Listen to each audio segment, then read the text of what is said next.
Dear human, dear soul, I welcome you to my podcast series, Conversations with the Universe.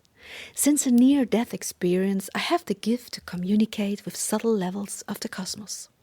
The knowledge from these for us invisible forms of energy I capture in my books, and it is now a great pleasure for me to share this knowledge, these conversations, with you as a supplement to the books. Please excuse me if the terms and articulations are not perfect. Our mother tongue is German, but we try to translate it to the best of our abilities. Thank you. Dearest friend, you have said that you would like to talk about human work. So please begin. When a human being begins to try to manifest his desire, he will inevitably get to the point where he has to create something. Nothing gets created through doing nothing. So if your soul wants to work to create, it will also have to satisfy the needs arising from human existence. For both need each other. The body works to satisfy the physical needs. The soul needs the body in order to be, and as the vehicle to gather experience. So, if a soul wants to bring the task of life into physical form, this has always got to happen in concordance with the ego. This means that you have to fulfill your life's task in harmony with your soul's desires. You have to make space for your soul. Acting as a human, therefore, always means acting in duality. You all are made of so many layers. You were never one-dimensional. When you have found your life's task, always work in harmony with your soul. Work in order to live, but also live the soul. When the forms have stabilized to the point where it is possible again for you to quietly listen to the voice of the soul in order to live it, you should begin to manifest this path as if it were made of matter. What I mean by this is that you should allow the expressions of your soul to work in the same way, then you would strive to realize the dreams of your ego. Pay attention to every impulse of your soul in the same way as you would do the impulses of your body. If you can do this, you will embody the divinity of being. Throughout the time of your life, physical needs and desires will join into the great dance of being, in which you should take pleasure and joy.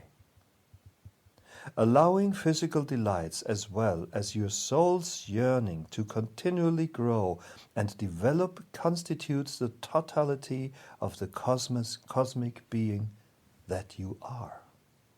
Dear Salomon, but many people don't know at all, firstly, what they want from the viewpoint of their body and ego, and secondly, what the soul inside them wants. What would you like to say to these people? With that, Sylvia, you are starting the next chapter. Work through reflection. Oh, well then, please speak. When the people live their daily lives, they will again and again get to the point where they reflect, think on what they are doing and why they do it. Few people allow this thought room enough for a longer period, but even if it's just a short moment, it will be long enough to experience reflection. It is not the length of the moment that determines its quality, but the experience of this moment. So if you experience this moment, and that can happen everywhere and at any time, you should be very attentive to what happens around you in this moment. Is it love that you are feeling at the moment? Rage? Pain? Joy? Emptiness? Insecurity? Fear? How does this moment feel? It is true that most of the time it will be muddied by unawareness, but the feeling will linger. And if you are looking at this feeling attentively, anything can arise out of this moment. Movement can only happen out of an awareness of the direction in which you wish to go. Of the direction in which you wish to go. Please, tell the people that the combination of their soul's calling and their physical activity will create the chance to be happy. Everything you do, everything you experience, will be enabled by the action of the soul. The soul renders the impulse of the ego divine. But as long as you only act through the ego, these impulses will evaporate like morning dew. But if you act in unison with the soul, these deeds will remain long in the cosmos, and especially inside you as life recollections. Let me quickly try to come to grips with this. So you mean to say that if you follow the everyday events of your life in an unconscious manner, without any reflection, then all of this will be forgotten one day and will not leave any traces. But if you work in unison with the soul, you do other things, you make other decisions, and they, in turn, because they were made in conjunction with the soul, that is, with consciously directed soul energy, they will resonate longer in the soul and have a different effect in the cosmos because they were soul impulses, right? Right, Sylvia. You have understood this exactly right. And you can formulate this better than I can. Well, sometimes you can and sometimes I can. The important thing is that people understand it. So please continue. I would like to paint a picture to clarify this. Please. If you imagine sculptor who leaves behind only the projects that people have commissioned him to do, this could have developed into a very lucrative and financially successful source of income. That was all. And that will be all. Forever. Mm-hmm. Now, imagine that this person imbues his work with an intensely personal, soul-directed impulse, such as special embellishments, loving curlicues, symbols, or various additions that beautify his sculptures. The people will take note, and they will begin through communication about this exceptional work to be more and more interested. The resonance of these actions carved in stone will begin to take effect. Something that is spiritual, an impulse of the soul, will become the densest matter and actually begin to work. People will gain a higher regard for the sculptor.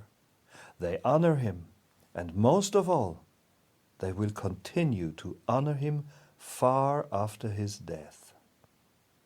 What I wish to say with this is that in every second of your life, you will have the possibility to beautify and eternalize your work, to imbue it with special impulses of your soul, and that you can create resonances far beyond the world of matter. I mean, resonances of your soul. They will continue to resonate and vibrate further and further, however, wherever and whenever. Wow, this is a very beautiful image. But what can people do who are not creative?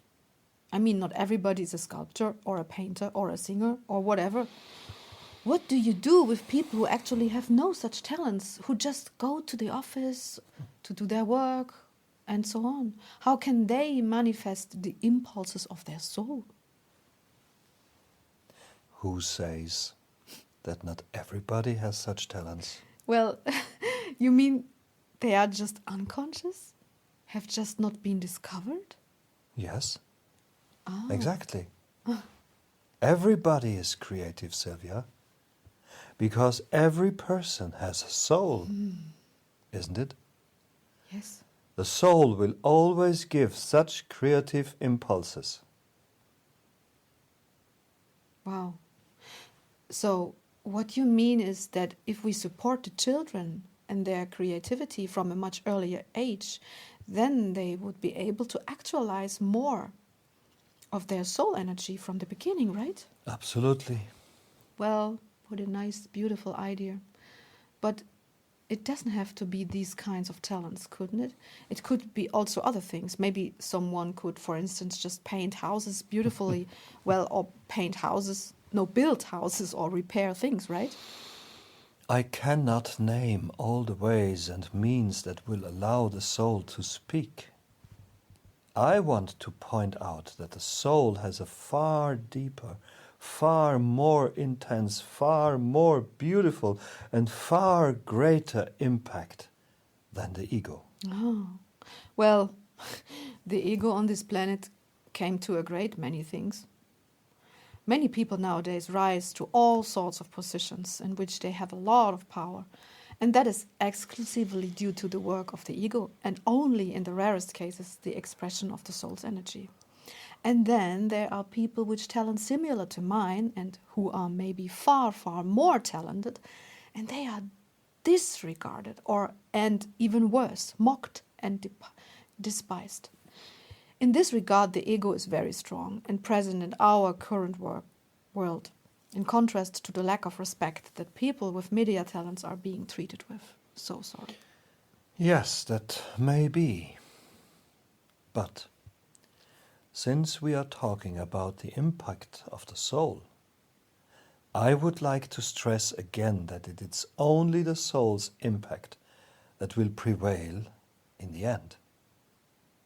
A manager like the one you have just described, who is perhaps the head of a corporation, how many soul impulses does he leave behind? Well, I'm not the judge of that, but in our example, perhaps not a single one. Well, and what remains for him? Nothing? So, what remains for the people that were in his employ? Nothing either? Then take a look at the people who led nations or corporations and who do give spiritual impulses. Okay, well, they tend to go down in history, as we would say. Absolutely. Well, I understand, but not every person has the ambition to leave a great spiritual legacy behind. Sylvia, every soul has the ambition, every single one. Really? Well, you could almost think that the soul has an ego. That is facetious, Sylvia. Yes, I'm sorry. I only mean it is about the fact that souls could and should express themselves, right? Right. And if we people, or better even humanity, allow these souls to express themselves, then our world would become a better world. You could say that, couldn't you? Yes, and your souls will become richer, more beautiful, more joyful, more powerful. Yeah, well, I like the term impact of the soul, because it's really about impact in the world. Would you like to add anything to this topic? No. Then please tell me, what is the next subject? A life's impotence. Oh, okay. Then we will talk about this. I'm very much looking forward, and thank you so much for the insights about the impact of our doing on this planet. Thank you. Love. Thank you, Sylvia. Love.